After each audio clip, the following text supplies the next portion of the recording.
नमस्ते, म दिलीप राई सगर। आज पहिचान पुरस्कारको समारोहमा भोजपुर चखिया आएको छु।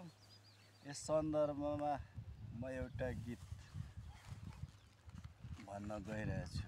गीतको शीर्षक छ सिल्लीचुङ। आउँदैछौँ हामी कम्मर कसी घुमु न सिल्लीचुङ, डाँडा पाखा लेखर्क नाग्दै हेर्नु छ चोमोलुङ। आउँदैछौँ हामी कम्मर कसी घुमु न सिल्लीचुङ, डाँडा पाखा लेखर्क नाग्दै हेर्नु छ चोमोलुङ।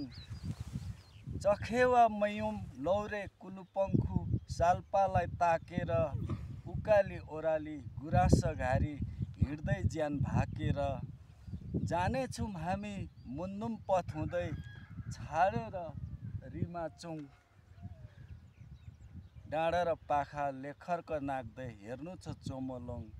किराँती जातिको पवित्र भूमि एकपल्ट पुग्नु छ, भिर पहरा टेक्दै मनभरि स्वर्गको सुख लुट्नु छ। मेरो सीमालाई ल्याउनु छ टिपेर लिमचिङबुङ, डाँडा पाखा लेखर्क नाग्दै हेर्नु छ चोमोलुङ। चौरीको दुध ढिँडो गुन्द्रुक खाँदै काट्नु छ बाटो, एक हप्ते पदयात्रा पुरा गरी आउने मन छ साह्रो। शिखर चढी अर्चना गरी निहार्नु छ सेन्सेलुङ, डाँडा पाखा लेखर्क नाग्दै हेर्नु छ चोमोलुङ। नमस्ते, धन्यवाद।